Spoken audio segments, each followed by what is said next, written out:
We're cutting to the show here, so that means that we are live.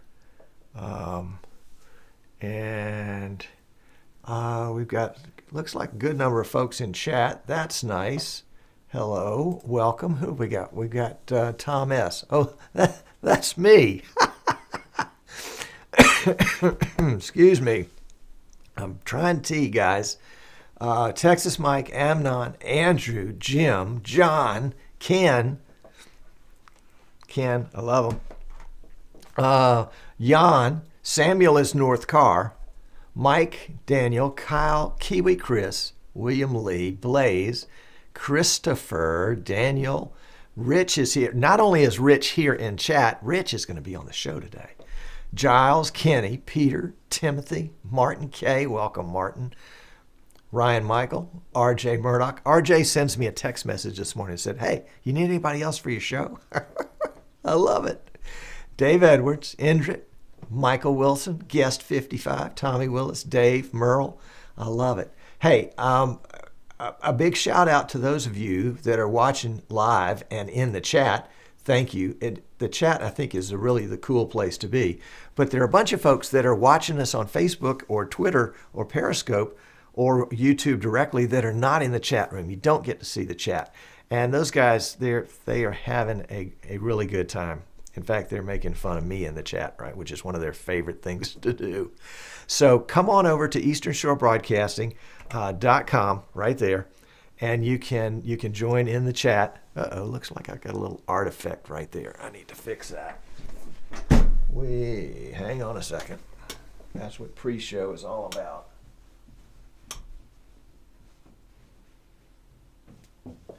Let's see if that'll do it. Did that get most of it?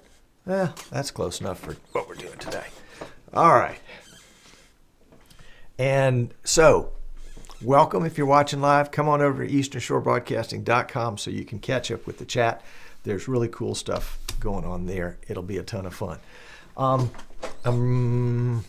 So we're still pre-show here. So let me, well, heck. Let's just start the show. Let's start the show. We can do that. We know we have the technology. All right, be right back.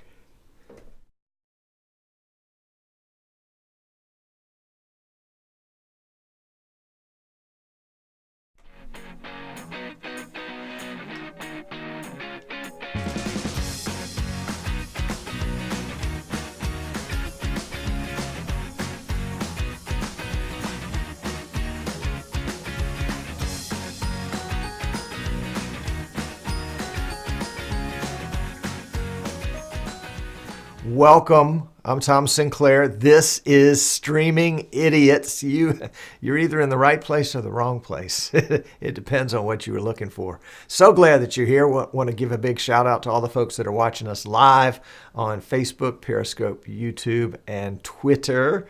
If you're not at easternshorebroadcasting.com right here, well, wherever it was, you're missing out on the chat. So would love to have you come watch us on chat. If you're watching us later on Facebook or Twitter or Periscope or YouTube, thanks for watching. We hope you'll subscribe and follow and come to our Streaming Idiots page on Facebook, all of that kind of stuff. Really stoked about today's show. I have invited 5 industry experts in live streaming to come talk about the new Facebook announcement. And I couldn't be more thrilled about that. But before we do, that's right, before we do, I do want to remind you, full disclosure, that this show is a giant infomercial for my company, Eastern Shore Broadcasting. Yes, here's that the info part of the show will be here in just a second, but this is the commercial part. The commercial part is the part where I say I'm an authorized reseller for vMix and Magewell and PTZ Optics and X Keys and Marshall cameras, and we're looking at a couple other lines for next year, 2018.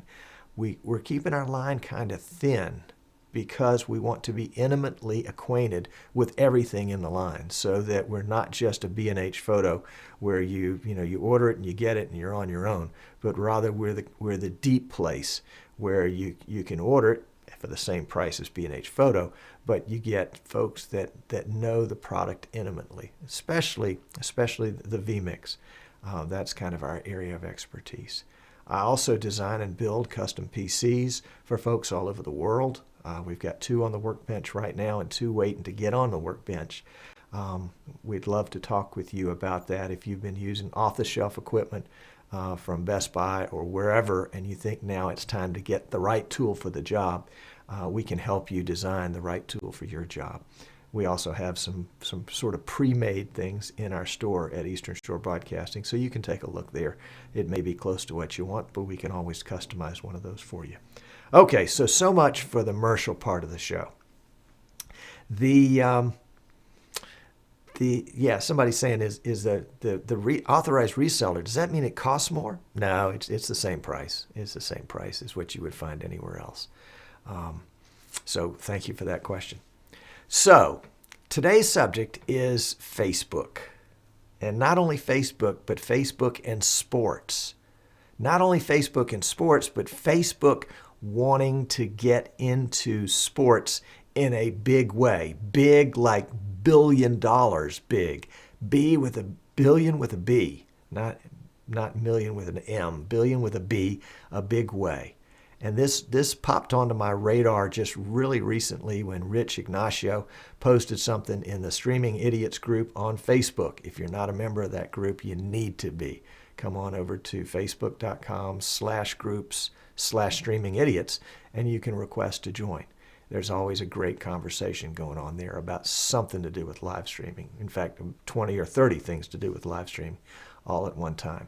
But Rich posted a notice about Facebook getting into this. And so I thought, let's unpack that a little bit.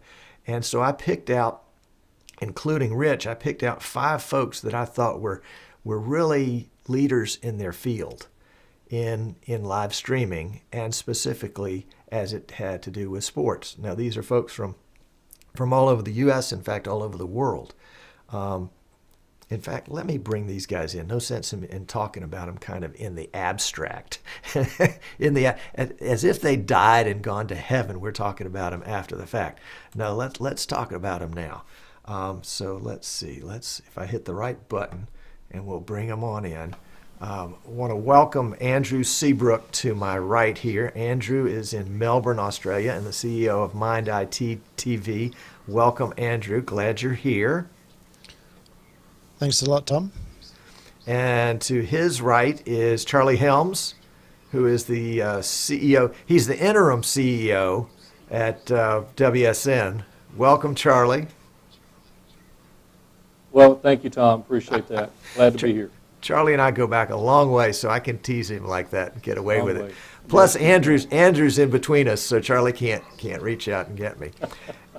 And then directly below me is the troublemaker in all this, Rich Ignacio with live streaming 24/7. Welcome, Rich. Thanks for having me, Tom. Glad to have you. And then to the right of Rich is William Warfield with Prep Spin. William, glad to have you. Glad to be here, Tom. Thanks for having me. Yeah, William was on the show a while back, and William, that's been one of my most popular shows in the last several months, was the one that you were on. Awesome. Yeah, I can tell you're excited. Anyway, and then to the right of William is Scott Pienta with Hillsdale TV. Scott got the Navigation Award at StreamCon last year for his excellent job of navigating us around Atlanta. So, welcome, Scott. I'm in my production van, so I'll get lost in my own driveway as I'm sitting here talking to you. Okay. Well, I'm glad you guys are here. I want to pitch this to Rich. Somebody's got some audio feedback going on there. Let's see if we can figure out who that is. 1 second while we do a little technical stuff here. Yeah, Charlie, that's you. I'm gonna mute you for a second till you guys get that figured out. You got a crackle in your mic somewhere. Okay, I think I fixed it. Okay, very good. All right. So Rich is the troublemaker in this group, and got all this started. So Rich, tell us the short story with the emphasis on short. of how this got on your radar and what do you think it is? Well, the first time I saw that article, I thought, wow, somebody's actually reaching out and creating a sports network, and it looks like Facebook did that first step. As you guys may or may not know, the internet is still a wild, wild west. There's no official CBS or ABC or ESPN that anybody goes out to and watch content. You can go to any site, whether it be YouTube, Facebook, or certain websites that cater to sporting events, but that's not no single one place to go for content. When I saw that article for Facebook, I go, wow, someone's actually, setting up their own network, so to speak, for people to come and watch sports content, specifically for sports. And this is going to be a major impact. I mean, look at how ESPN started out. When there was no venue basically for sports, ESPN came about and they wanted to do, let's just broadcast sports. And that just ballooned. Now with the technology that we all have, there's the impact for this basically taking off. Not only for sports, but everything else, whether it be someone wanting to show their shoemaking capabilities to college sports, having one of us produce it, and for a relatively low price. This is the potential for actually exploding into something greater than the 70s, 80s, and 90s with the cable TV explosion. Now that we're in the internet age and everybody that has a good rig and setup can produce a relatively excellent show. And this is a potential for just exploding with content. I agree. The way I see this Facebook thing, and I'm going to pitch this to you guys here in just a second, but what I see is that Facebook has decided that they're going to carve out a big territory, and they're going to carve it out from YouTube, and they're going to carve it out from ESPN, and they're going to create something that doesn't already exist in addition to all that. And they're going to be spending some money, and the question is, are we going to get any of it? But really the question is this Facebook thing, whatever this thing is it going to negatively affect us? I mean, Andrew, is this going to affect the basketball streaming that you do in Australia? What kind of impact do you think that's going to have on you? Well, interestingly enough, it's probably playing into the hands of a lot of the sporting associations anyway. So here the policy from a number of the parent bodies at a national or state level is that they go through the free CDNs, whether it be YouTube or Facebook. And quite a number of the clubs are also trying to generate a lot of social media on Facebook as well. So, and there's no problem with that because you do get the eyeballs, you do get lots of people there as well.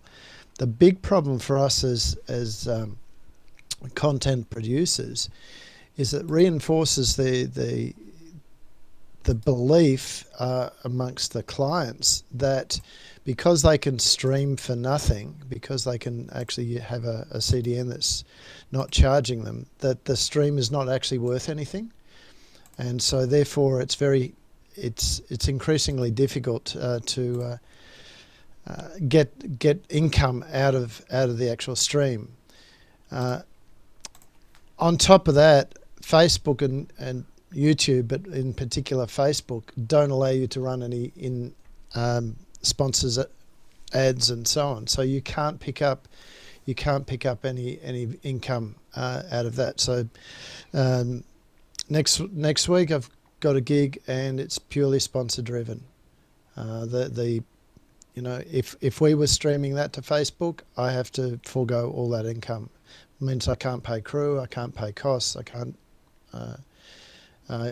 do the stream. And yet this will be quite a high profile event. So the big issue, I agree with everything that Rich is saying, is that it is an opportunity for us, but unless there's a better revenue share out of it, it's going to make it very, very difficult.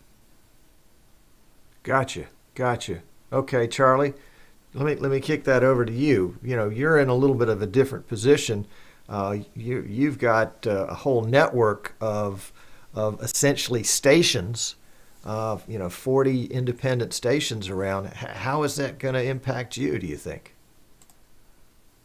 Well, we've had this question not just recently, but for the last 2 years with schools, talking about streaming to Facebook. And it's fairly easy to let the school understand what that means. A, you're driving traffic away from your site, which means you're going to lose analytics. You're not going to be able to monetize your stream. You no longer own the content that you just streamed. It's now their product. So we're educating schools to understand that Facebook is after one thing, and that's content, so that they can monetize it, they keep the money, and you lose your product. So for us, it's been a battle for the last year, and our clients truly understand the value of building their brand and not building Facebook's brand, just like they're not using YouTube. They want to build their brand. They also understand that a lot of their viewers will be unable to watch Facebook and YouTube because businesses firewall YouTube and Facebook. They don't want that at their offices, and we're white labeled, so our stream will come through. Other schools cannot watch YouTube and Facebook because those are firewalled. So again, just educating your clients to understand, sure, it's free, but with free always comes strings. Oh, good point. Good point. You've done your homework on this one. I think we're going to give Charlie. Look, You've been fighting this battle for a while. Guys, yes. Yeah. That, and also I'll open up the door for this.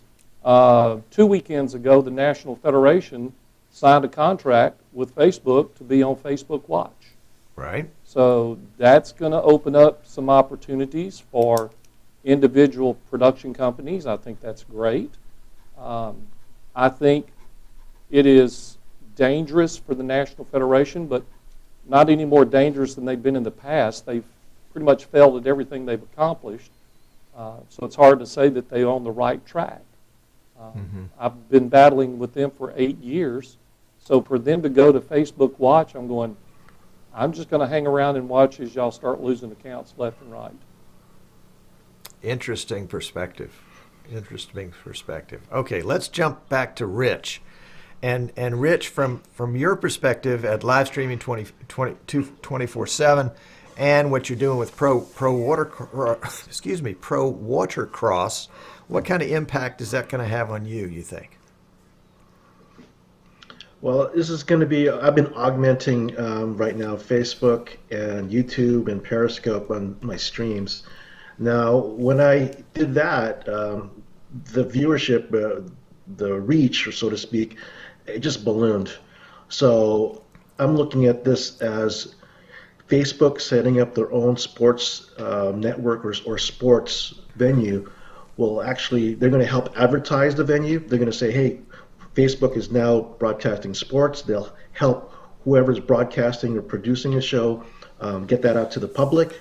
And I'm a project manager, and if I can get something out there in place and then start carrying out the details on the side, that'd be great. And right now, Facebook's got 2.5 billion people right now set up, and if you look at the history with television sets versus mobile devices, there are more mobile devices out there now than television sets.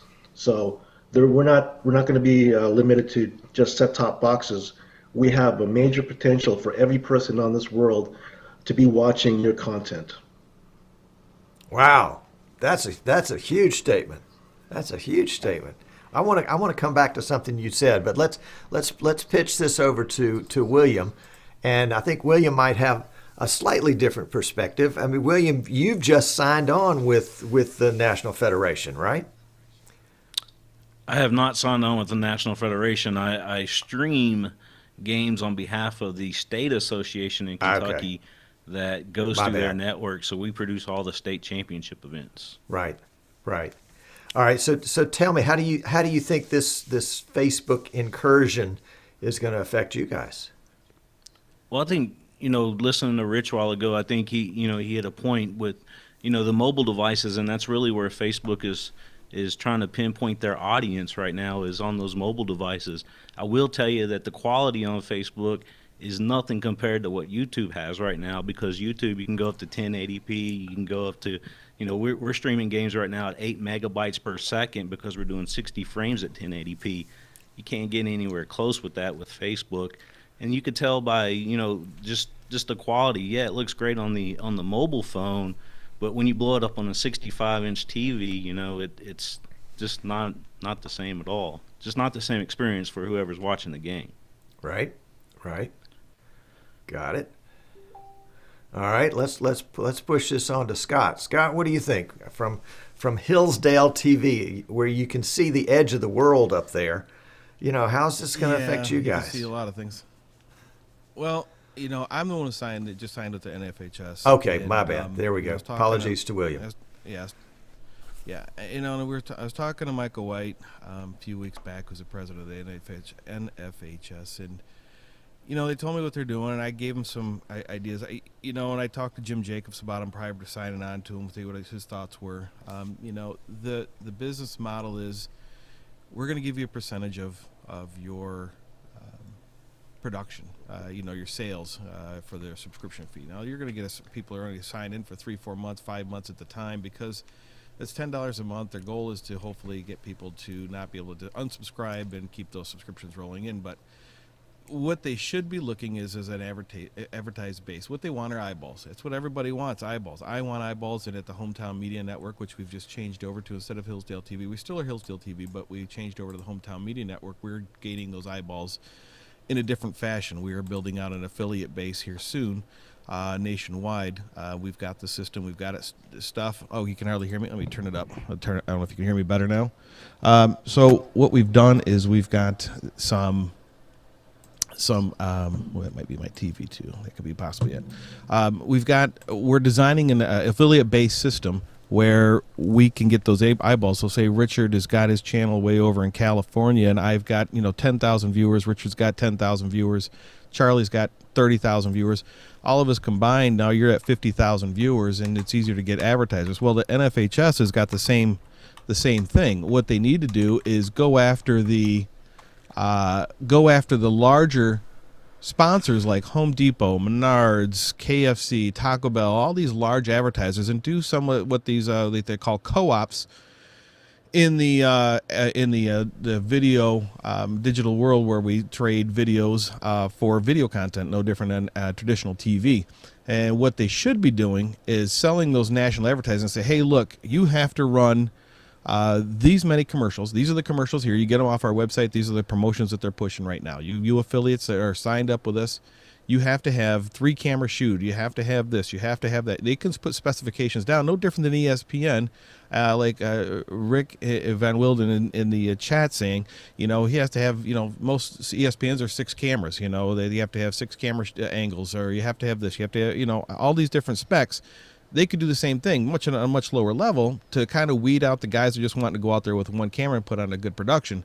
So they could say, hey, you need to have 3 cameras, you need to have 2 announcers, you need to have da-da-da-da-da, and we're going to sell X amount of advertising. We're going to put it out to the nation. We're going to send your feed to us. We'll send it out to the nation, free of charge. And you can sell the other half of the advertising for your sponsors, and you get 20 minutes of sponsors or 10 minutes of sponsors, and we get 10 minutes of sponsors, and that's how it should go. That way you can pay for your advertising and get it, and people don't have to pay for that fee. And NFHS can recoup their money by these national advertisers, and that's really what they're looking to do. Gotcha. Okay. All right. So lot of different perspectives here. Let me see if I can pick a thread that you guys have talked about and run it through. And let's say, for example, that that part of the billions that Facebook is going to spend means that they're going to improve their quality.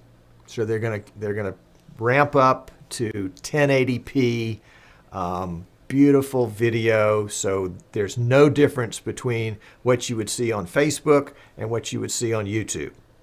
Facebook can write a check and do that. They could probably do that in, by the end of the week if they wanted to. They could provision the servers. It would happen. In fact, excuse me, that's probably one of the things that's going to happen. What if Facebook were to lift its ban? If you signed up as a Facebook Watch producer, content producer, and they said, okay, as part of that, we're gonna lift our ban for you on you providing or of you having advertising and sponsorships in your live stream, and we're going to give you this kind of prominence. We're going to promote your channel based on the type of sport and the time of year and those kinds of things, and based on watch time, we're going to give you a penny a minute or whatever it might be. Would that be something that would entice you to join in on this? And let me pitch this out to Andrew first, and then we might see if we can get some sort of round robin going here. Andrew, what would you sign up for something like that? Well, as I said to you, a lot of the parent associations, whether they be state or national, are already going that way. So as a production company, yeah, that'd be great, because all of a sudden we're now getting some guaranteed revenue. However, good luck getting Facebook to give away their advertising revenue. That's the only thing that keeps them in business. So, other than that, they just burn through cash. So, that's not the kind of model that they will adopt anywhere soon. And Charlie is absolutely right. You're disagreeing with me, Andrew? Absolutely. Oh my goodness! Well, I don't believe it.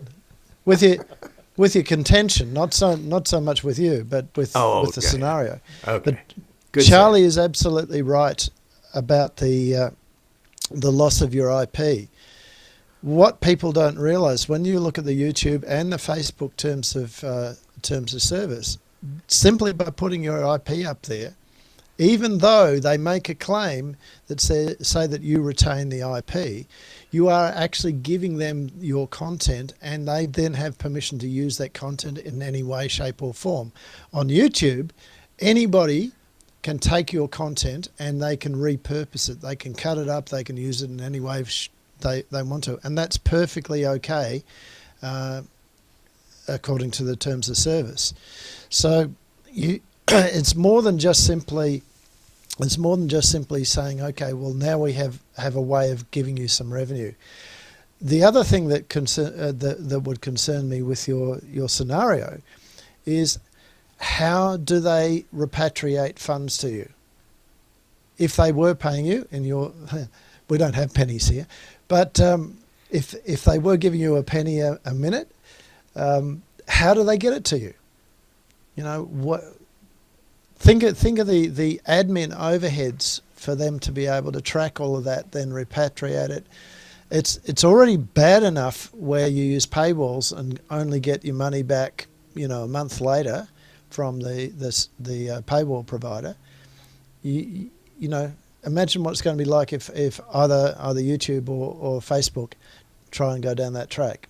You need your money up front. You need it straight away. You've got to pay bills. You've got to pay staff. You've got to pay data charges. All those sort of things. All right, I like that. And by the way, folks, when Andrew says IP, he's not talking about internet protocol. He's talking about intellectual property. That is the ownership of the video that you produce. And just before we move on to Charlie, same question. I want to give a big shout out and a welcome to those of you that are just joining us. This is the Streaming Idiots Show, and we have a very exclusive panel of industry experts talking about the possibility that Facebook is going to spend billions of dollars and come in and try to take over the live streaming of sports. And I want to invite you to come to easternshorebroadcasting.com so you can get in on the chat room if you're watching us on Facebook or YouTube directly, Twitter or Periscope. All right, Charlie. So let me pitch that question over to you. If Facebook is going to be writing you a check on views, and views have got to relate to the bandwidth that you are using, and you're using, teraflops or megawatts or whatever it is that you're buying now.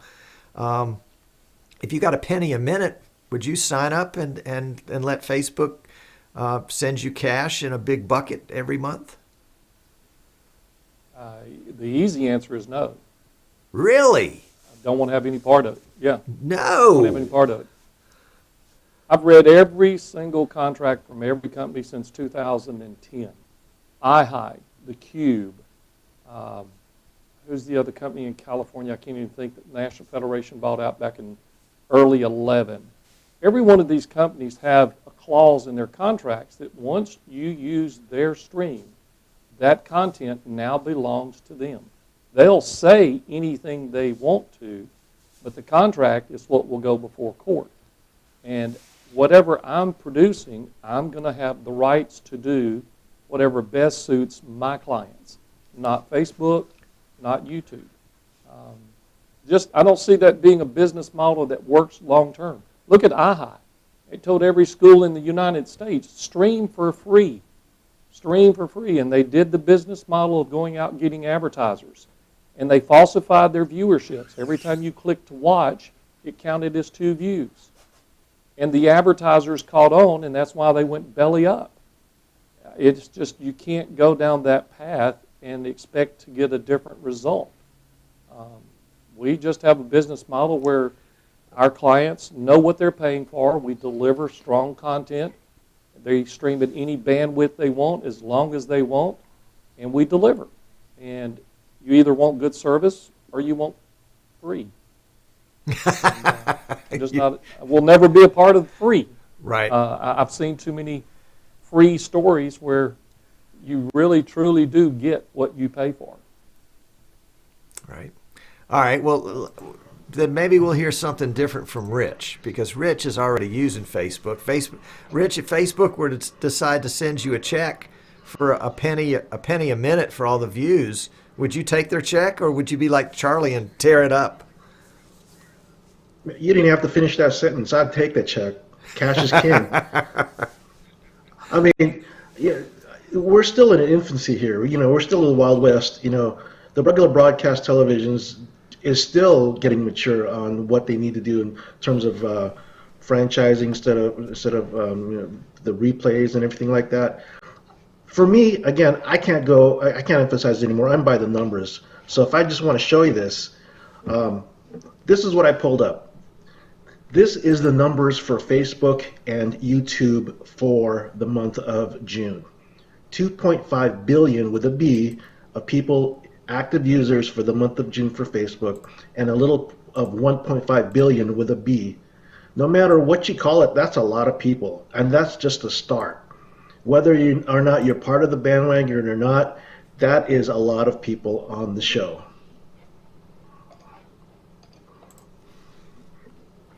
I'll buy that. Oops, sorry, that's where we want to go. I'll buy that. So if you had, you're counting views on yours. You're not counting minutes, though, are you? I'm counting views for now. I'm counting views right now. The sponsors that are sponsoring Pro Watercross Series, they're asking how many people watched the presentation or the content. Right. And that's something that we can provide them. We also have the YouTube metrics with total minutes. That's available too. This is the second year that we've been doing YouTube and Facebook, and the numbers is just unbelievable in terms of the sponsors that are getting them. They didn't expect these numbers. And the numbers that they are paying attention to are the views, not the watch time. Is that the way you think it's happening? Correct. When I say the views, this is from for example, a dealership perspective. Mm-hmm. They may or may not have professional marketing people, but right. The CEO of that dealership will say, wow, I had 2 million people watch your show last year between May of 2017 to November 2017. That's a lot of people. And then they will, they'll reach out to their own staff to say, hey guys, let's see if there's an impact of people actually watching the show. We'll just ask people how they got to know us and if they were able to watch a show and see our advertising. I mean, as simple as that.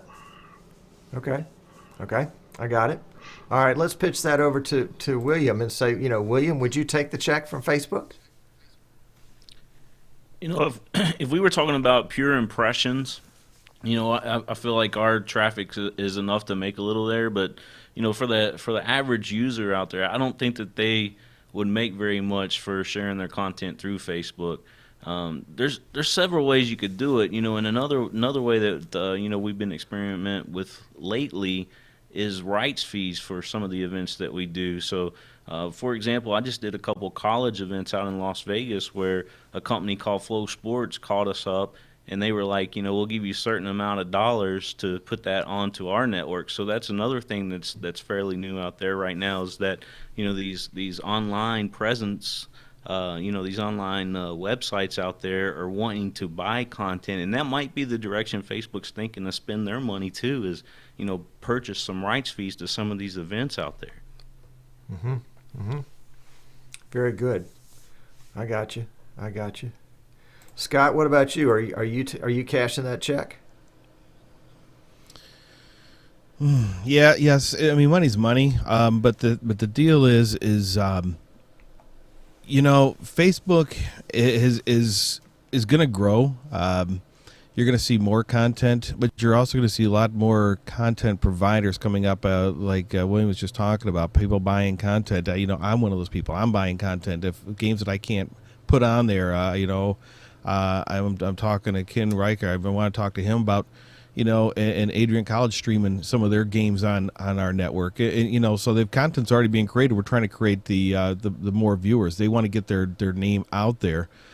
So what's happening is you're going to start seeing these people go to Facebook to watch content, but you're going to get these content providers out there as well creating this stuff. And you have to have a good content out there. You have to have the viewerships are key. Now, people were talking a second ago, about the viewerships. Now, a 3-second view is, if you're just scrolling through something, you're going to hit it for 3 seconds. And I don't really count that as being worthy numbers, analytics. I'm looking at my numbers on Google on people. So how I use Facebook right now is a tool. We give them a clip of a game that we're producing or shooting, and then we say, hey, send it over to we're playing the same game over on our Hometown Media Network.tv page. So you can go over that Hometown Media TV page and watch the game in full in HD and 1080p, the whole 9 yards as we're transmitting it.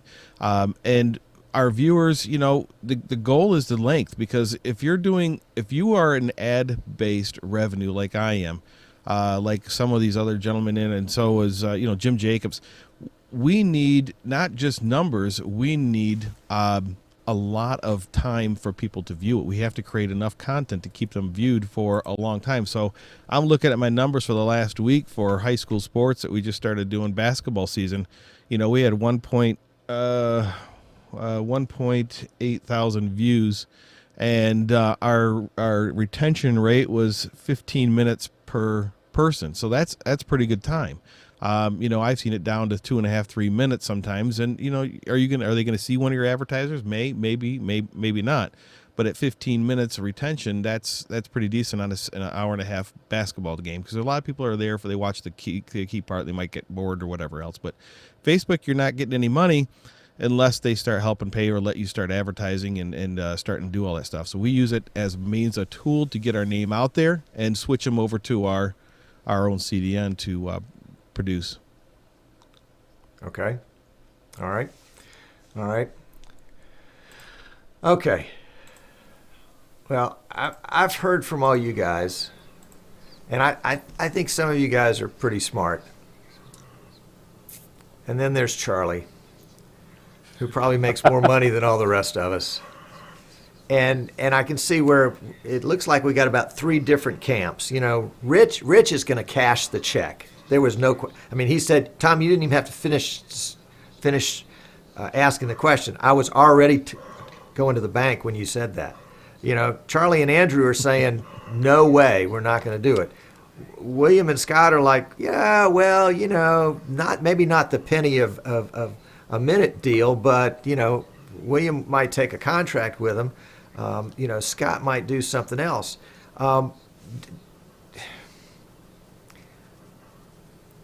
Describe Andrew and Charlie. And let me pitch this to you guys.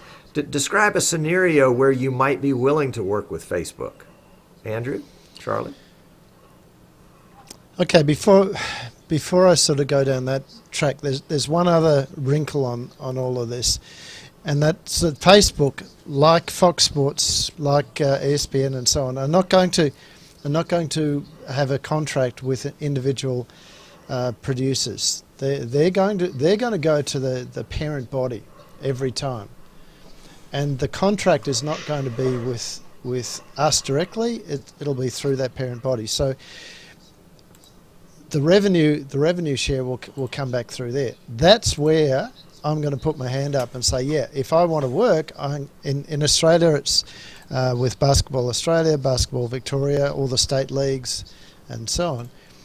That's where we're going to be. We're going to have no choice anyway, but we'll have to go through those things because there will be an overarching contract. To give you a similar sort of scenario, the WNBL here, which is the Australian equivalent of WNBA, has a free-to-air deal or a broadcast deal with Fox Sports this year. That basically means that no game footage can be shown on any other platform except for the Fox Sports stuff.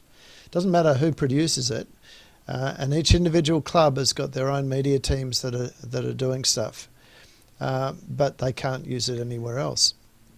Not only that, if we do live stream a game, and there is a possibility to do that, and a couple of clubs are, that live stream now has to go through the Fox Sport platform, and it's badged not with your own individual production company, it's badged for Fox Sports. So, and again, the income coming back is from the club. It's not from Fox Sports. They're not sharing. They're not putting the money in to help you do stuff. You know, they're going the other way. So, yes, I would like Scott. Money's money. If there's money on the table, you got to take it. But I don't see that it's necessarily going to be good for particularly junior sport.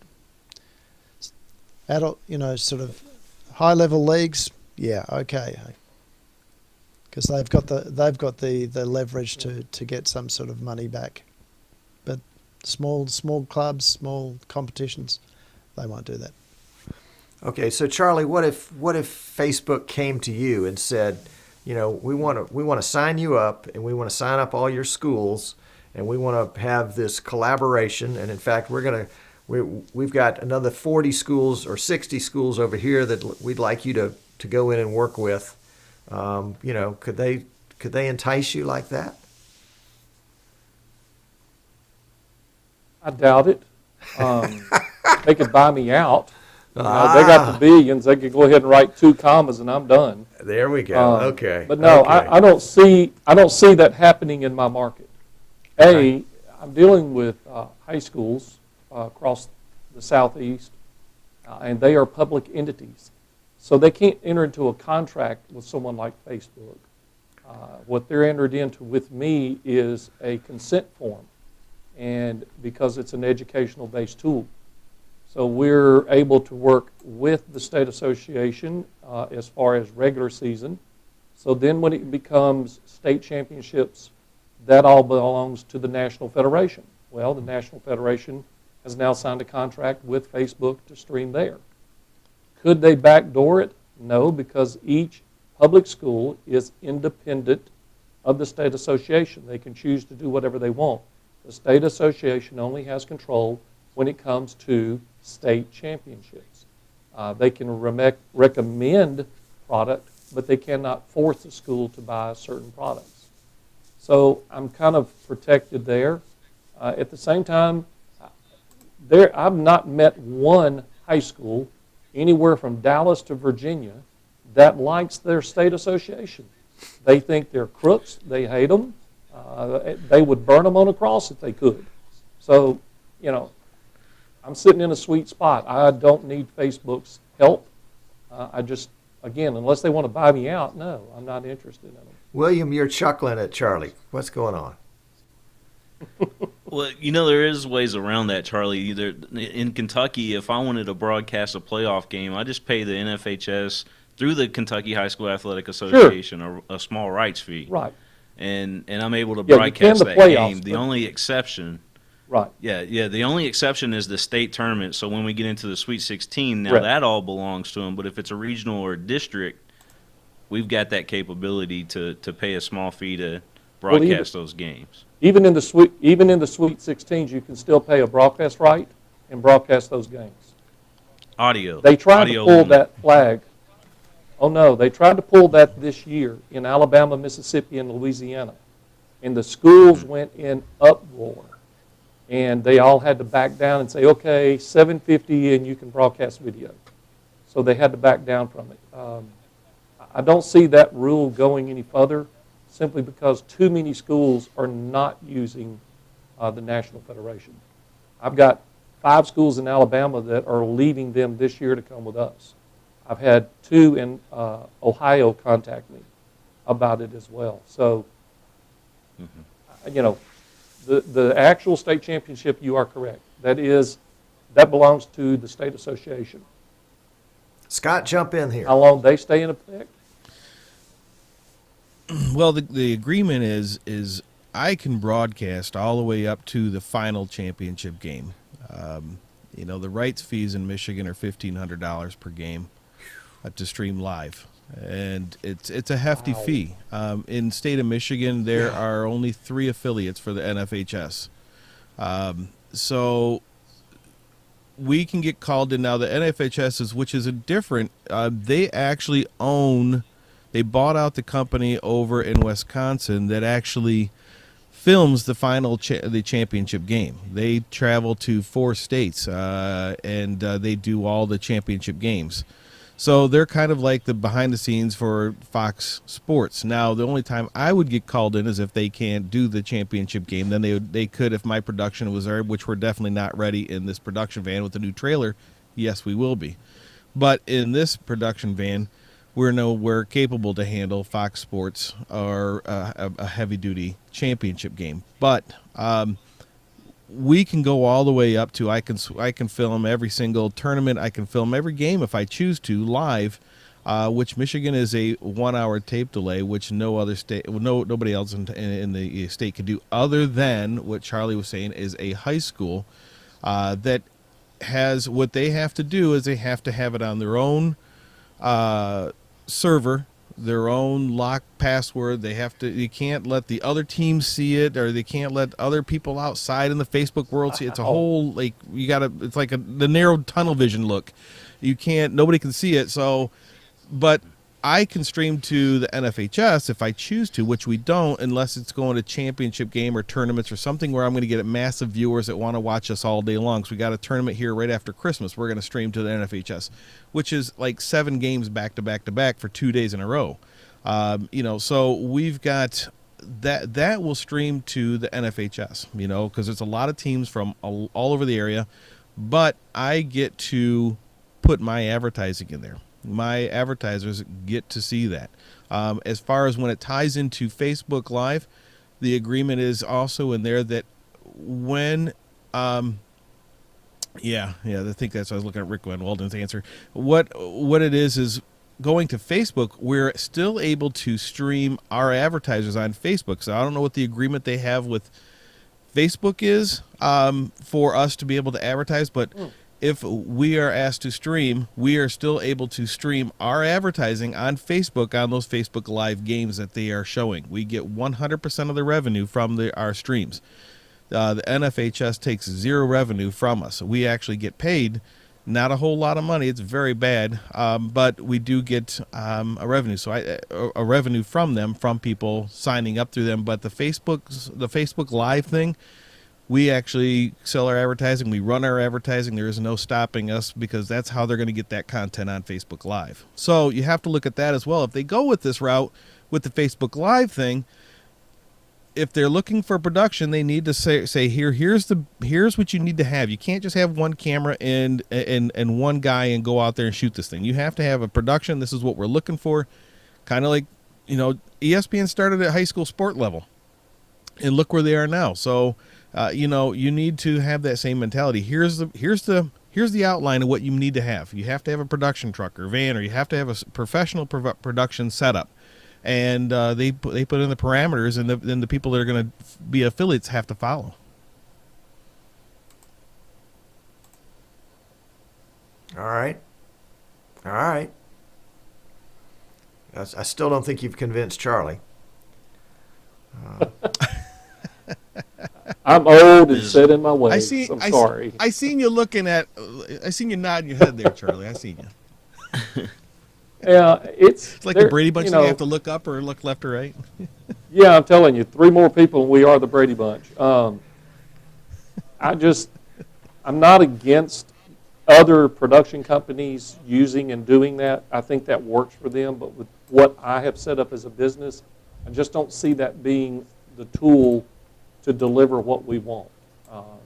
As we're trying to build brands for schools, I mean, we're talking about building their logo, their mascot, building the branding to that school. Facebook and YouTube doesn't fit. I mean, because you immediately are leaving their brand to go build Facebook brand, and it doesn't add up. And in your model, Charlie, that's proper market.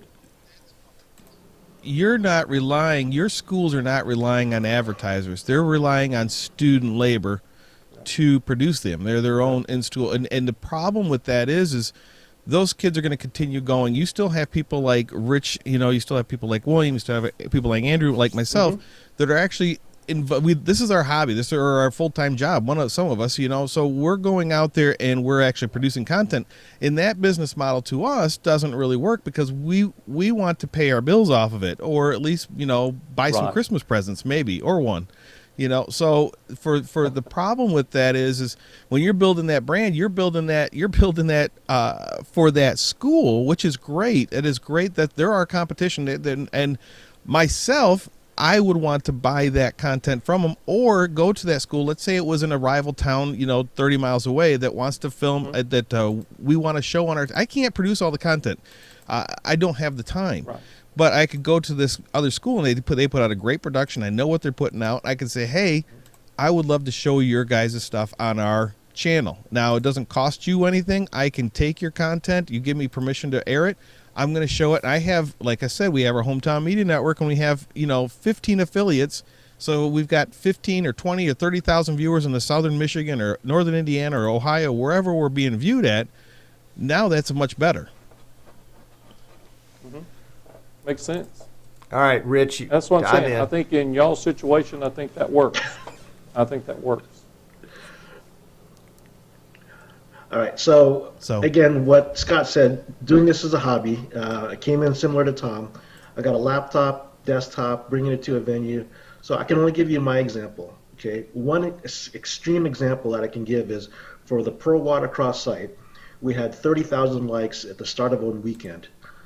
We had a person called, his name is Frank Zapata, and he invented the Flyboard Air. It's that jet-propelled platform that goes up in the air.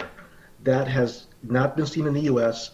When I live streamed it, I had over 3 million views on the live stream that weekend. Wow. A recorded video of that, again, a recorded video went viral and had 50 million views. Okay, now we put up the live stream, we put up the recorded video, and we had 30,000 views the start of a Friday. We hit 100,000 views by Saturday nights. 100,000 likes by Saturday night. Every time someone likes your page on Facebook, they subscribe to you, they get the alerts. So anytime you put any content up, they'll get something on their news feed saying, hey, we got Pro Watercross. They're showing a new advertisement. They got a new video, whether it be recorded, whether it be live. Now, Charlie, when you mentioned that you're looking for rebranding, you know, if you have a Facebook site and something goes viral, people will subscribe. People just go, I want to see more of this stuff. They will subscribe. In my case, I went from 30,000 on a Friday likes to over 100,000 by Saturday night. I had 70,000 people literally click and press like and basically got subscribed to that Pro Watercross fan page. And that's tremendous value out of almost nothing with the production cost using Facebook as a tool. Again, Facebook is a tool. Whether or not you use it or integrate it would be your choice. You can use Facebook to display your clips, your videos, and have them go to your main page. But again, whether or not you use Facebook, it's going to be everyone's choice, but it's a tool like everything else. Good Let me numbers. ask you this, in YouTube, yeah, your numbers, I mean, is there a value to that back to you from YouTube with that many likes and viewers? Or is that just helping Say you that again. with your advertisers? Is there a value, a dollar coming back to you from YouTube for the number of likes and viewers? Or is that you're using those just in your advertising to show the number of views and hits that you're getting? Just with the advertising. So I did Okay. a market research, so to speak, for the sponsors that supported us. I asked them, how is your website hits that month that we broadcasted, 50 million, 3 million people that one weekend, and they gave us their numbers. Their numbers went up on their actual websites. So when people did the like on the Pro Watercross page, viewers actually went to the sponsors' webpage and check them out. Say, hey, there's something I like here. Let's go check out, for example, www.watershoes.com or something. And I've actually had people say that their numbers went up on their web pages.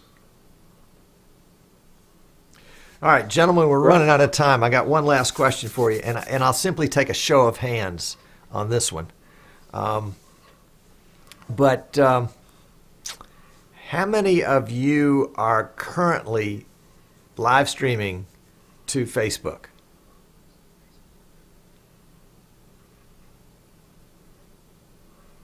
Scott's on the bubble. Rich is for sure. William a little bit. Charlie, no. Andrew, no. All right. How many of you are, well, I guess the second choice answers itself. The second choice would say, how many of you are only live streaming white label? And that's going to be Charlie, right? Charlie's the only one here that is only live streaming on his own private network. Interesting. Okay. Well, gentlemen, I wish we had another, 3 hours to talk about this, because I think we could continue to, unpack some of this and explore it. And my guess will be that we'll be finding out more about what Facebook's intentions are. And maybe we can, maybe you guys might be willing to pull back together in, 6 or 8 weeks and, based on new information and kind of chat about this again. I'm going to kind of consider you guys my brain trust on this issue, except for Charlie, of course. We know all about that. So. And you're killing me, Tom. I know. The next dinner is definitely going to be on me. There's no doubt about that. Yes, it is. But gents, I do want to thank you so much, Andrew, for coming on, Charlie, for letting me make fun of you, Rich, for bringing this to a head, William, for being the man in black, and Scott, for being bold enough to broadcast out of the back of your van. It's a very interesting group, and I'm delighted to have you guys here. Thank you so much for coming on. Thanks, Tom. Thank you, Tom. All right, so we're going to do away with those guys and wrap up the show here. If you missed out on this, we'll have it posted to YouTube later on today. But of course, the YouTube and the Facebook streams are available for viewing immediately upon conclusion of this show. I'm delighted to have you guys here. Thanks so much so many of you for watching live and for coming into the chat. I appreciate that. Next week on Streaming Idiots. I'm not supposed to say anything about next week, but there will be a show next week. And then on December 27th, 2 weeks from today, will be our 2018 prediction show. And you remember my prediction from last year. One prediction in particular has come back to haunt me, which of course was that Facebook Live was going to be a dismal failure and nobody would watch, and Facebook would discontinue that midway through the year. So if you want to hear other, suitably or similarly intelligent predictions for 2018, come on back in 2 weeks, and we're actually going to have a panel of experts to come in and give their predictions for 2018. So I think it's going to be a really, really interesting show. That will be the 27th. And then on this coming Monday will be probably may well be the most interesting show of the year, because we are going to attempt possibly the first Guinness Book of World Record ever attempt for the most simultaneous live streamers using combination of Zoom, Skype, and vMix Call. And that's going to be Monday, hosted by the World of Live Streaming at 3 o'clock Eastern here in the United States. You can get more information at the World of Live Streaming page on Facebook. That's World of Live Streaming. Streaming Idiots will be participating, and we will be co-broadcasting as well. If you have an interest in actually being on that show as a guest, shoot me a note, tom@easternshorebroadcasting.com, or through the Facebook page, Streaming Idiots. Bill Connors is saying in chat, what could possibly go wrong? Everything, Bill, everything. If it could, it would, and it probably will. Anyway, it's going to be a load of fun. Thank you so much for tuning in today. We'll see you again next week. Don't forget that this was mostly an info, but there is a little commercial, and if we can help you with the commercial part of it, we would be delighted to. So stick around for the post show. We'll be right back.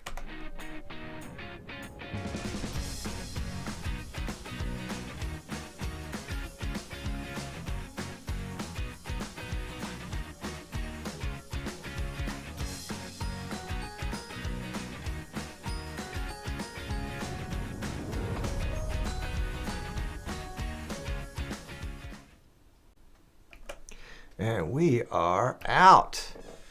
And let's see.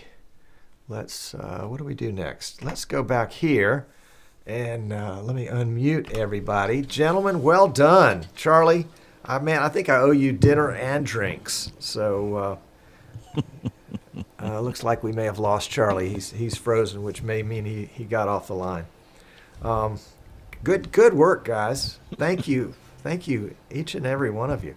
Now, I'm wondering if you've got time to hang out, please do. If you have to go, I understand that.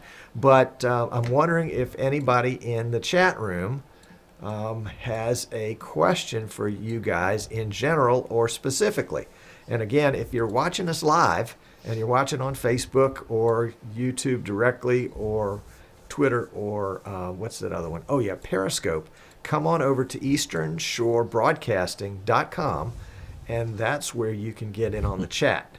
So the first question was post-show. Yes, we are in the post-show. That's right. And Charlie is just thinking he is deep in thought, says Michael Wilson.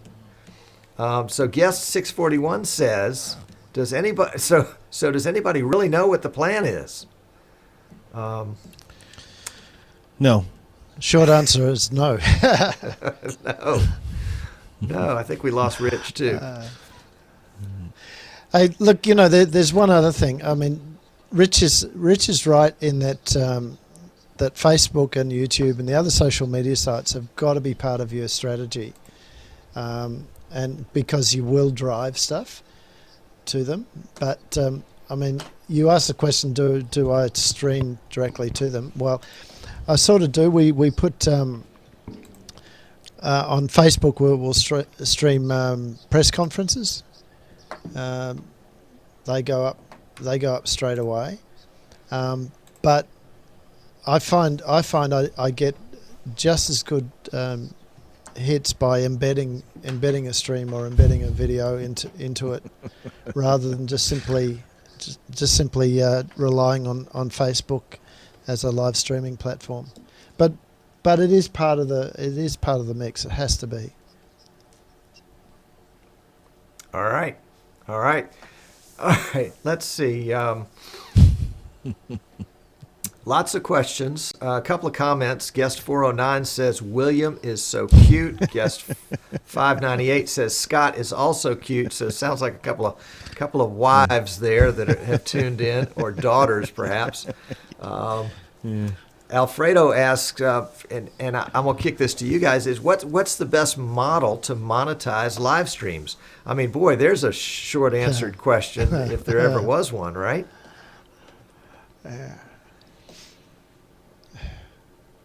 The best way is who are you asking, Andrew? Whoever, dive in. Yeah. Oh, and Rich, come on back way- in. Just Rich, use the same number. The best way to monetize has to stream.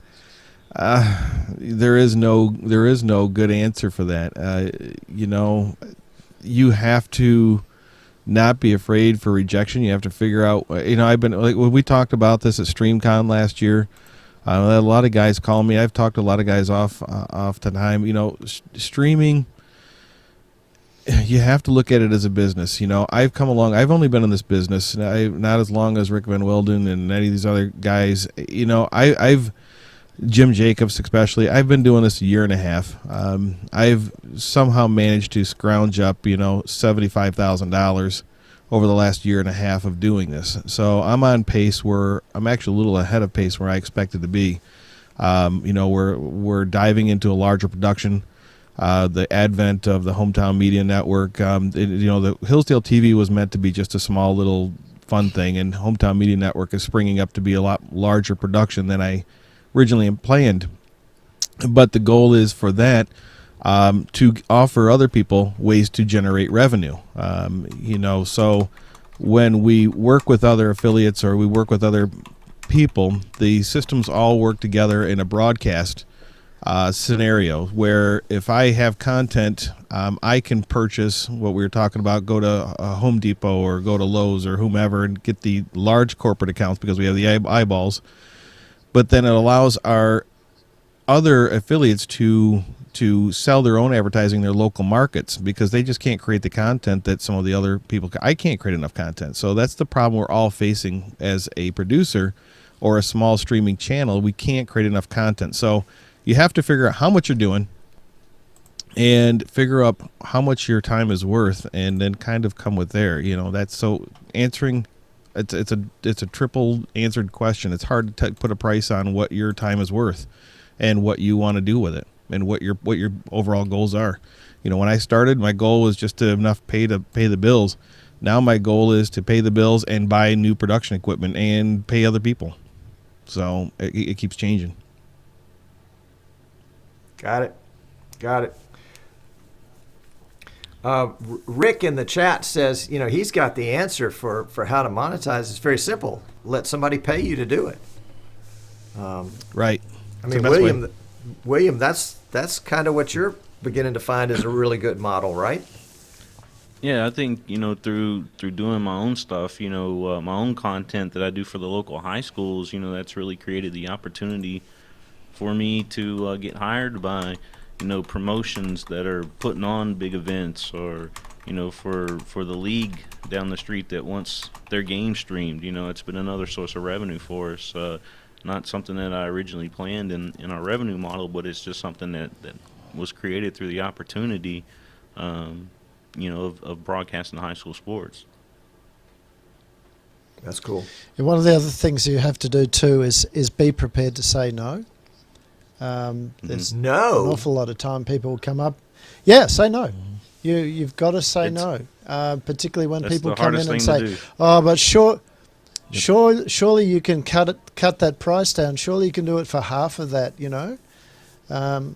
and sometimes you might do it as a loss leader, or you might do it as because you've got a strategic view of how that opportunity is going to help you grow the business, similar to the way that Scott has said his business is growing. But you've got to be able to turn around at some stage and say, no, look, that's the price, no negotiation. You know, it's not going to. And that's go a under great. that if you don't want it.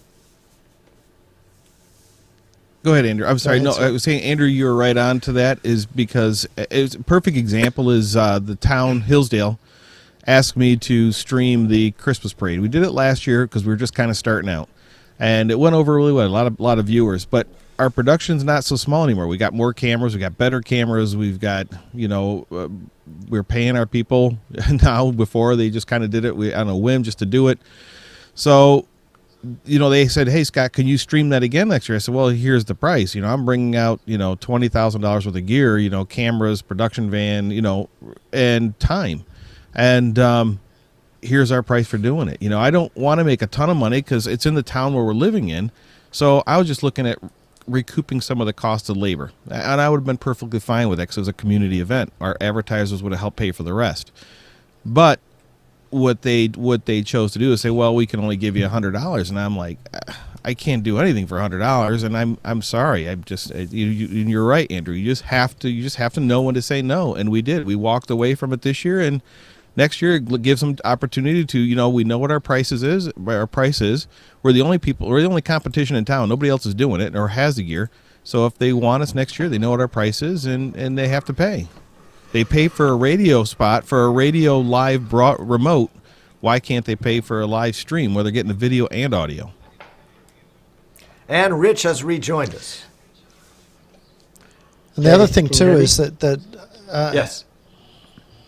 Go ahead, Andrew. The other thing too is when you take that shift from doing it as a hobby and getting volunteers to do different jobs, all of a sudden now their time becomes really important. And if they're giving up real income, so it may be, for instance, that you've got a midweek gig that you've got to do and set up.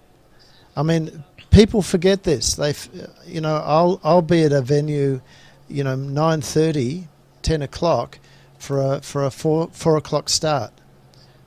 Because you've got to come in before all the audience comes in, before a lot of the other stuff is. You've got to lay your cables, you've got to tape it down, you've got to make it safe, you've got to make certain everything's going to work, deal with all the other issues. So I've packed the gear, I've got to the venue, I've spent 4 or 5 hours setting up, then you run the event, and then you've got to do all of that again in reverse. And when you're asking people to give up a day's work to come and for $20 or $100 or whatever, that's a big ask. So you've now got to start thinking about paying your staff reasonable money, so that they can justify taking it. You need those consistent workers. You need the people there to build. On a regular basis, you've got to be able to rely on that team. It's great if you can do it all on your own. High school sports, is always a paid gig on the events that we do. If I'm working with high schools, though, a lot of times the high schools offer like community hours, and they'll give us, a couple student interns that are just wanting to learn how to run that camera or learn how to do the production, and that helps out a lot too sometimes. Yeah, it does. But talking then about you've that, also got You've also Go got ahead, the Andrew. problem there is that you are now a mentor or a teacher. I mean, I did this this was my gig. I was a drama media teacher for years, so I have no problem teaching these kids and so on. But you now have to spend the time with each one of those guys, teach them how to use cameras, teach them how to frame shots. You've got to, or do whatever it is that they're doing. So there's a time cost and a energy cost to all of that as well. So I absolutely love using students. I love mentoring and bringing these guys on. But you want those guys after you've worked with them for a bit of time to keep coming back and develop their skills. And the way to do that is to give them money. And again, when the choice comes between picking up $20 or working at Macca's, you do have that company over in your part of the world, don't you? The I big think you meant M's. McDonald's. Well, what I Yeah. Oh, McDonald's. Well, Okay. the choices. Yeah, it's called Macca's here, mate.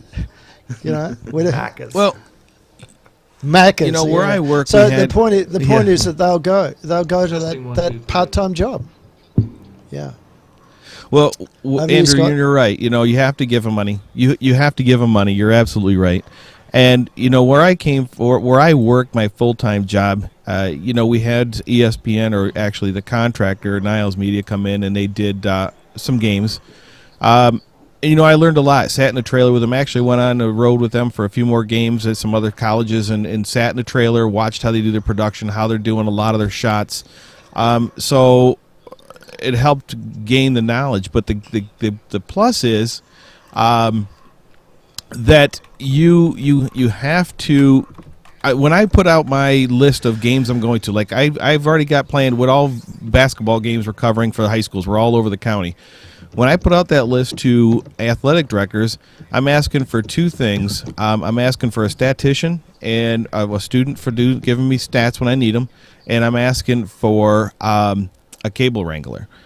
So when we have our game of the week, so that way that student's involved. We do actually pay that student to help us during that game. They're getting their hands on it, and so it's usually somebody in the drama club or drama team. And then if they're interested, and we still need, I have probably 15, 20 camera people that have worked with me now for a while that we can rotate it in and out because it's a part-time job. They want to make an extra $100 for a weekend, for doing 2 or 3 games. We might pay $50 a game per camera operator, which is not a ton of money when you're talking what pro camera operators make. But, we don't have the kind of revenue from ESPN or Fox or anybody else that they have. So you have to train a lot of them and make sure when if you bring on these young. Anytime we bring somebody new on, we put them in a game that doesn't really matter. We put them in an event that doesn't matter. We're not going to. It's not our prime game. It's just a practice like we do. We'll go out and film rec league. I mean, we will literally go out, take a whole crew out that's never filmed before, and film a rec league game. And sometimes that gets more viewers than our high school sports because those parents are so appreciative. It's unbelievable. I've never seen anything like it. We will film literally a 6th grade rec league game, and we will have probably 150 viewers on Facebook Live or on our CDN. And on a high school sport, we're lucky sometimes to get 85 viewers at once, and it's unbelievable. We'll get a ton of viewers after the fact, but they are so happy to see their kid playing. I mean, we did one rec league game. We had 5,000 views on it. And it's like, you got to be kidding me. But it was all my new producer. It was my new camera ops. But we take them out. It was a game. It didn't matter. It didn't matter to them. But the parents were so appreciative. It was a big, big ordeal. So you have to train them. And before you can't let quality suffer because you're training new people and doing something else. If you're going to make money. I like it. It's about consistency, isn't it? You have to have a consistent product every time. And if people go on and they see badly framed shots, the graphics aren't working well, the sound is poor, they switch off. They won't look next time. But I have this passion for bringing the kids on as well, so I want to see them there. To me, I'm old enough that this business is going to be 3, 4, 5 years for me. I want to build something that the young kids can take over, and they can grow it. That's really my passion. We've had success too with some of the kids earning scholarships that have helped us and that consistently helped us through the year. I had one guy that earned a full scholarship to Xavier, which is that had to been worth $20,000 a year there. So.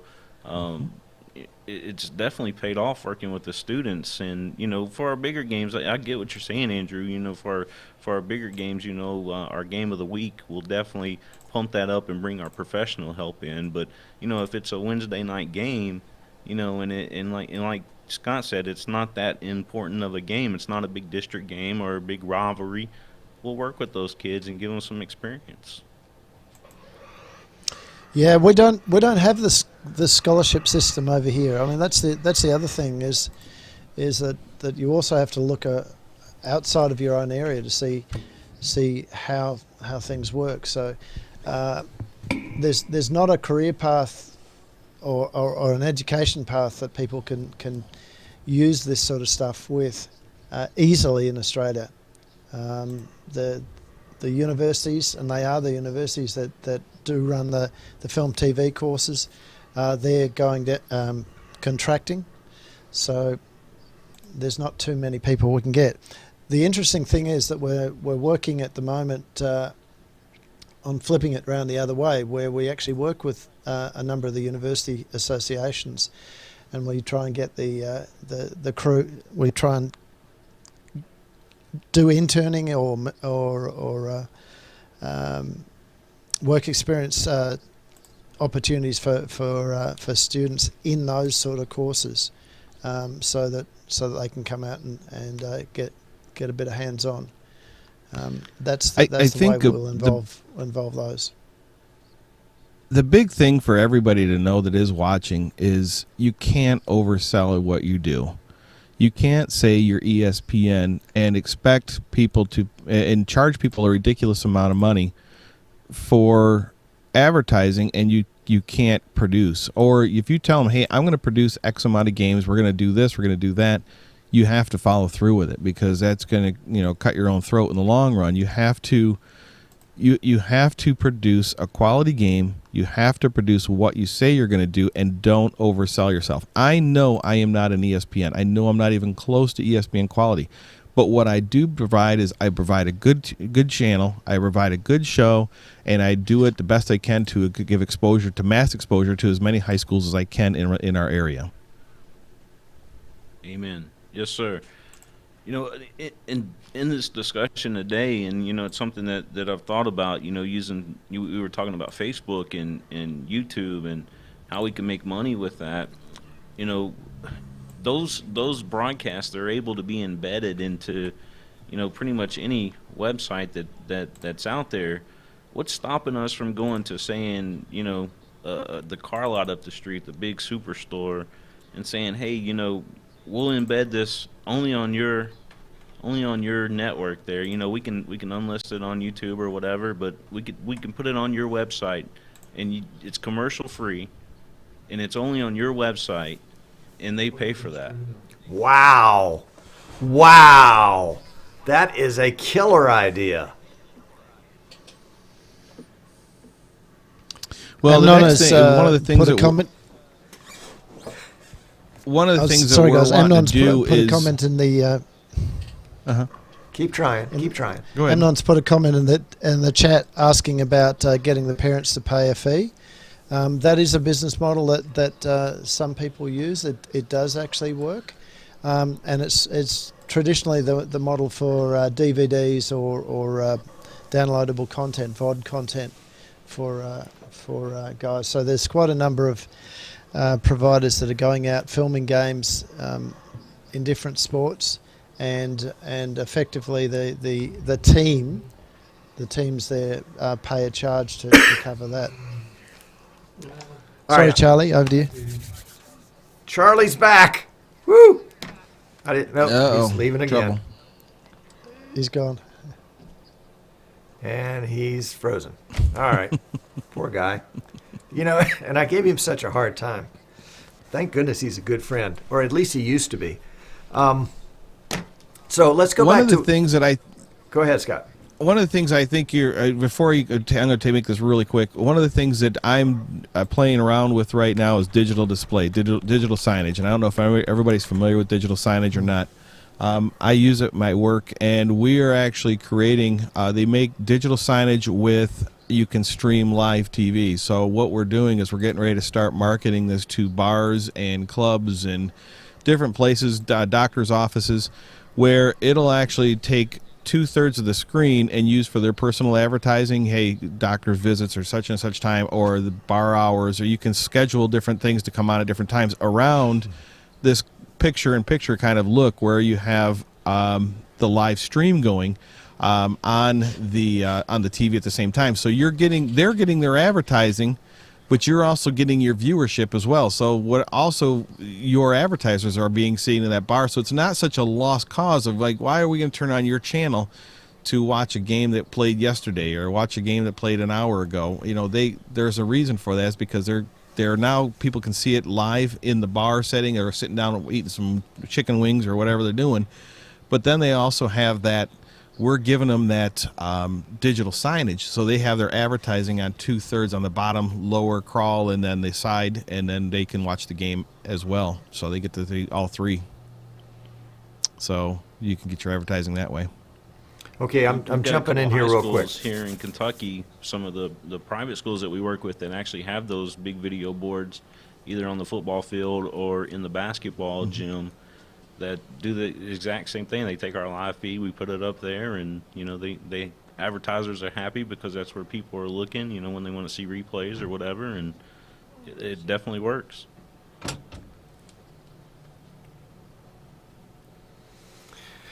I want to go back to William's concept for just a second of a sponsored broadcast where the sponsor is literally the only one that's going to provide it. It's a you're paid to produce, Yep. and it's only going one place. And let's say that you've got a local sports bar that has 23 TV sets, and your local high school team is in the playoffs 300 miles away. And, would you be better off getting that local sports bar to pay you $1,000 or $1,500 to, or whatever the rate would be, to do essentially a private production that they would have at their bar as obviously they're going to fill it up with all the local townspeople, and then there might be other variations of that same theme. It could be, it could be to their Facebook page. It could be to their website. It could be, like you're talking about, if it's a restaurant and they got TVs in there and they're wanting to put it, get the Roku device or whatever, and play it inside there. There's several different ways you can go with that. And, this discussion today has really got my mind thinking about ways that, that I've never thought about before. But the potential is there, especially if Facebook, upgrades that quality like you were saying that they may do. Rich. Rich, dive in. Come on. I've done that. So 2 years ago, we had a sports bar sponsor one of our sporting events.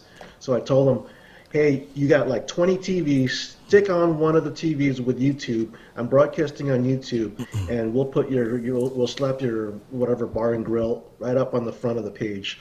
And you may not have it on all the TV sets, but I'll put it on select few. And people were actually watching the jet ski races in the club, along with the football and the baseball that was going on.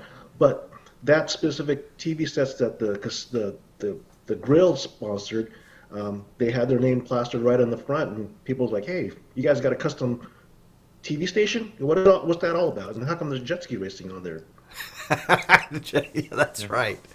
But think about it. You could customize it specifically for an industry. Let's say the local high school is doing a band concert, and somehow you can get access to that band concert, and the local music store wants to sponsor the broadcast. And so you do like William said, and you pop it on their Facebook page or you pop it on their website, and they've got this exclusive content that nobody else could get. Now, maybe a high school, a free thing, public school system is not the best example, but there could be other community events. It's selling direct traffic to whoever's Right. paying you to do that, to provide that content for them. You go out and do all the work, you produce it, but you're sending it to their website instead of your own. You're sending it, direct traffic, and again, my mind's racing, but just thinking about, a big time car lot that's around, and we got several of them here in Kentucky that are huge car lots that I know that I could pitch that to, and that would go for it. Well, let me bring it back to Facebook. So the Facebook Watch, I kind of envisioned Facebook's not going to put just a whole slew of videos all together. They're going to categorize it. They're going to say, here's the categories of sports, tiddlywinks, or whatever. I also envision them setting up some subscription, saying if you want a premium channel, let's say DaveUseCarLot.com, you pay Facebook $100 a year. We'll set up your own premium channel, and you can tell people to go to Facebook Watch /Dave's Car Lot. You got a specific venue there for people to go to using Facebook as a CDN. Of course, they're gonna have the content, but now you have your sponsor or yourself have a custom site for people to go to, similar to YouTube. I like it.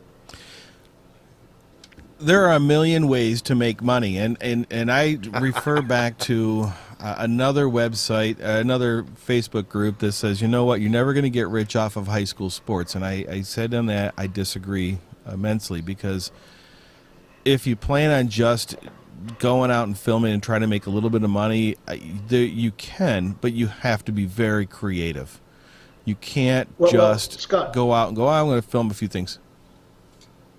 Okay, Scott, Yeah, I disagree with that one. You can make money Oh, using right. live streaming. You can make money live streaming high school sports. You can't do it the one, but if you do that 1,000 times, hell yeah. Right, and that's what I was getting to. Hey, is you can make money. You just have to be creative. I'm making money, Fellas, I'm an and I mean, example of I'm making money off high school sports. yeah. I mean, I'm making money off of it. I mean, go ahead, Andrew.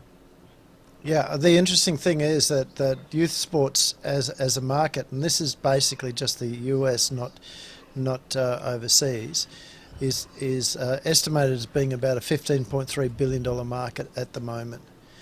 So, there's money there. There's money around the place, and that's can be seen. When you look at Blue Star Sports and and the acquisitions that they've put in place just recently, it's going to be huge. It's going to be huge.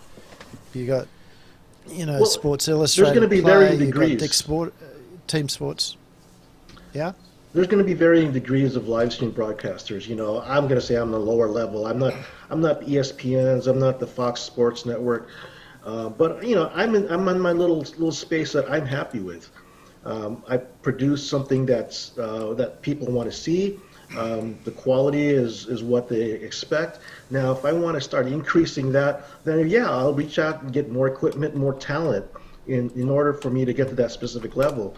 But each one of us has their specific niche, whether it be broadcast quality network television type of stuff on live stream or high school sports network, that we're almost there. If we can spend, if we can get 80 or 90% of the quality of broadcast network into a live stream and spend only a fraction of that cost, I think you got a win-win there. I mean, if the broadcast TV people spend $100,000 to broadcast their sports, and you take $2,000 to get about 80 to 90% of that quality, I think that's a tremendous value and tremendous win. Now, I've and shown I think the pictures. approach of Sorry, guys. I'd mentioned earlier Okay. that I just got back from Las Vegas doing 2 big college events out there. Well, I pull up to the venue, and the security people were asking where my truck was, and I'm like, I don't have a truck. We pull up in a minivan. We got all of our equipment. That $2 million truck is ancient now. You don't need it anymore. I mean, we sent out. I brought a couple of Blackmagic fiber feeds to convert over to their ST fiber in the building. We sent out the signal to AT&T Sportsnet, and we did it with our vMix machine. With our vMix machine, I don't need that $2 million truck, and I think that's what Facebook sees when they're talking about investing in all of this. Is, hey, now's a point in time to where we can get close to that same production that ESPN is putting out there for a lot less. And just go after all these guys, like everybody on this panel here today. Let's go after those guys and get them to produce these events for us. And they make money, we make money, everybody's happy. We can do it for a lot less than what, say, ESPN or even some of these big production companies can do.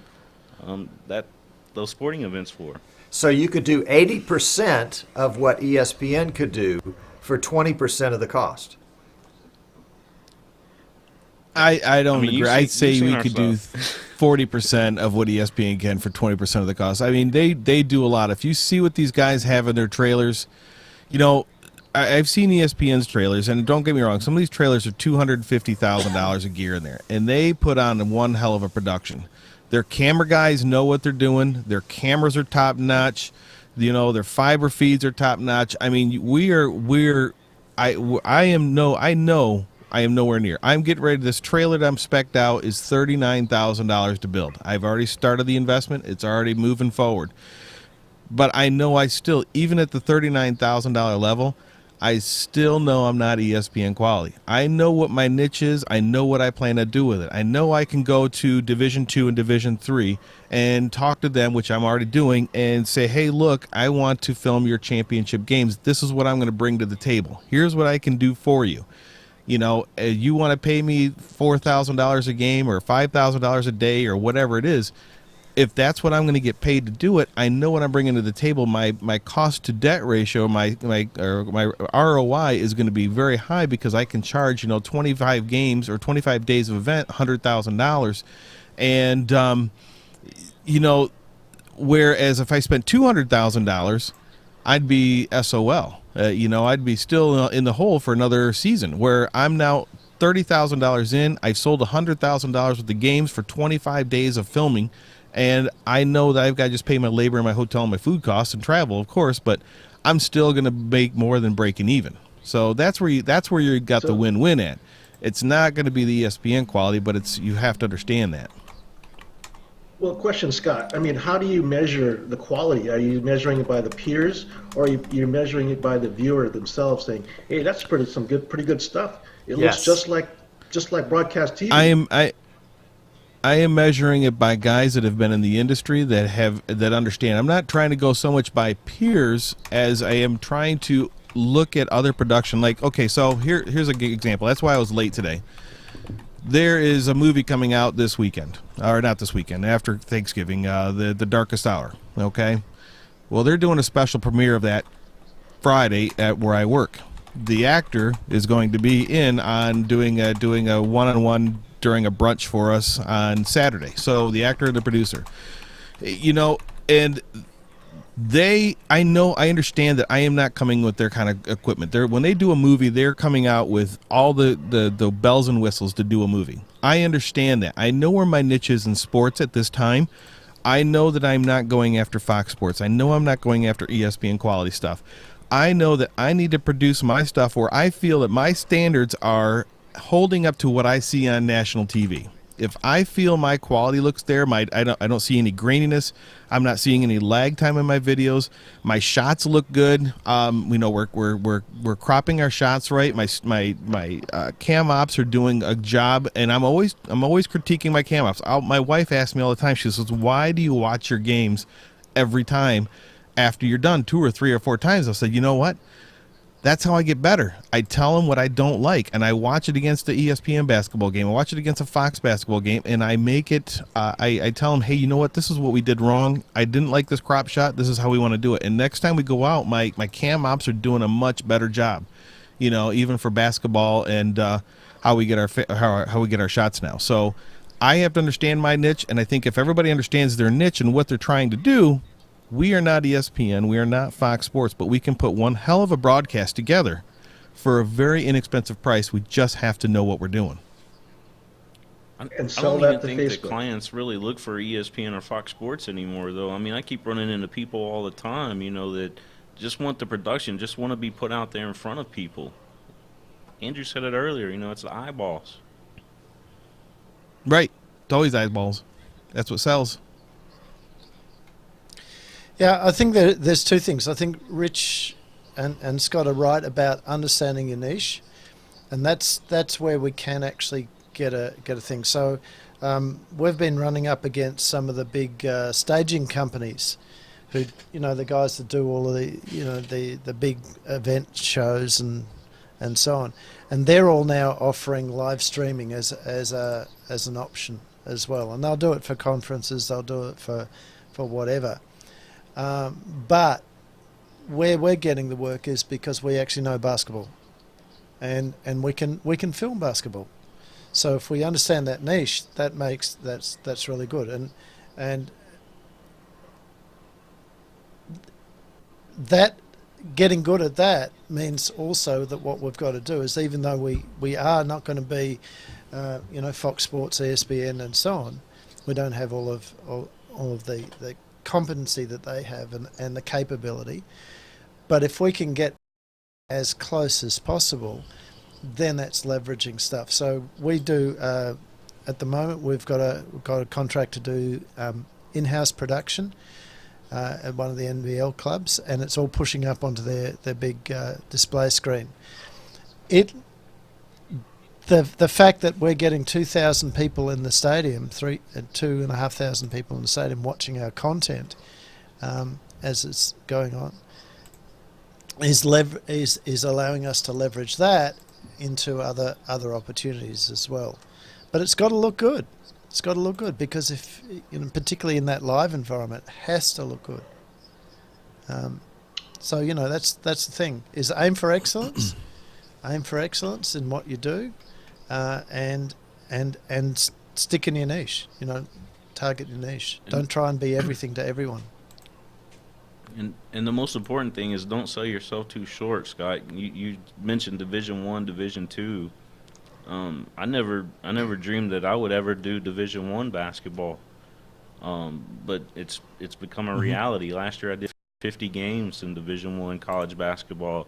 This year I've already done 22, and then we got more just in January coming up. So I think you should always, never say that you can't do something, because you're getting better and getting better at doing what you're doing. You're developing your craft, and I've seen your stuff, man. It's good stuff. We are doing the best we can, and I go ahead. This is Richard. So I'm Division I, Division II.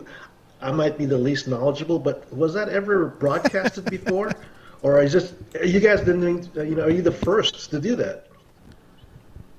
Division I or Division? Oh, that's basketball or or college sports, NCAA stuff. Yeah, we're not the first. But yeah.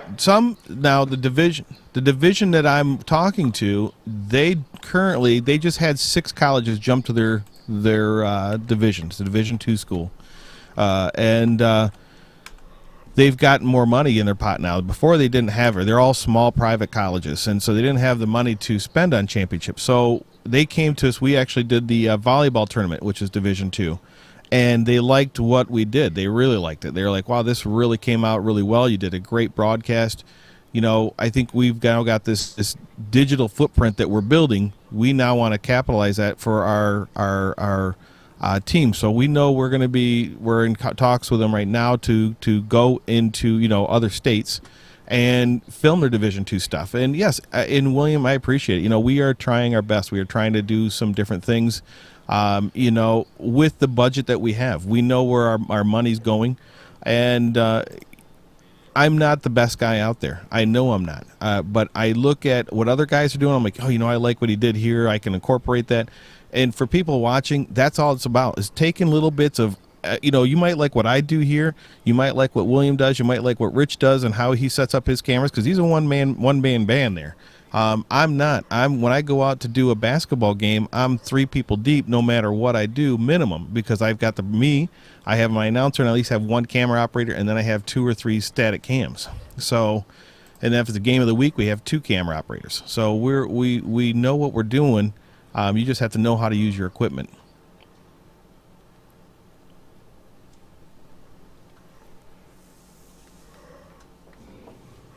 What do you think, Tom? So this is Rich. Go ahead, Rich. So this is Rich. Yeah, Facebook, like everything else, is a tool. YouTube, your CDNs, however you want to use it. If you use it, it'll be up to you. The business aspects of it it's exponential. There are MBAs out there trying to figure out how to make money for this and how to not make money on this. But I see it that I can only do what I can do. what I can broadcast with the technology that I have, with the hardware I have, and with the business knowledge that I have. And it goes back to the niche. I'm right now, I'm in a good niche. People like me, they like my product, but they're always giving me challenges. Everyone's going to give you challenges. Like Andrew's with broadcast TV type of caliber. I won't be able to get to that point unless I get more people and more money, more hardware. But do I want to get there? Maybe in 5, 10, 15 years. But at this point, I'm happy where I am. If everybody wants to be taking the next step, they understand they have to bump up their game. They have to bump up their technology, their people, their processes, and their business sense. Rich, Gee, the question that is, are you sounds making like money? an IT concept. Are you making money, Rich? People That's process the the bottom product, line. I am breaking even and having fun. That's it. Hey, I'm just throwing this out there too. Vimeo just bought out Livestream. I don't know if you guys had seen that or not, but they're now getting ready Yeah. to step in as a big time player in live streaming. Have you seen their prices? Yeah, I have, and they just sent me a cool 15% off coupon too. So it's something to think about. But their quality seems pretty good. yeah. There's a big question mark over that at the moment as to what they're going to do with live stream and so on, because they've now got two streaming products at completely different price points. Yep. So it'd be very interesting to watch what's going on there. I think the next thing for us to do, I don't mean today, but in general, is to start a cooperative CDN that we all share in the ownership of, and we can pool our resources and buy bandwidth by the megawatt, and buy it for fractions of pennies per gigabyte. And just have this giant cooperative club that everybody can join and buy what you need and don't buy what you don't. Kind of like a credit union, but for live streamers. Yep, I'm working on that one. I'll keep you abreast of it.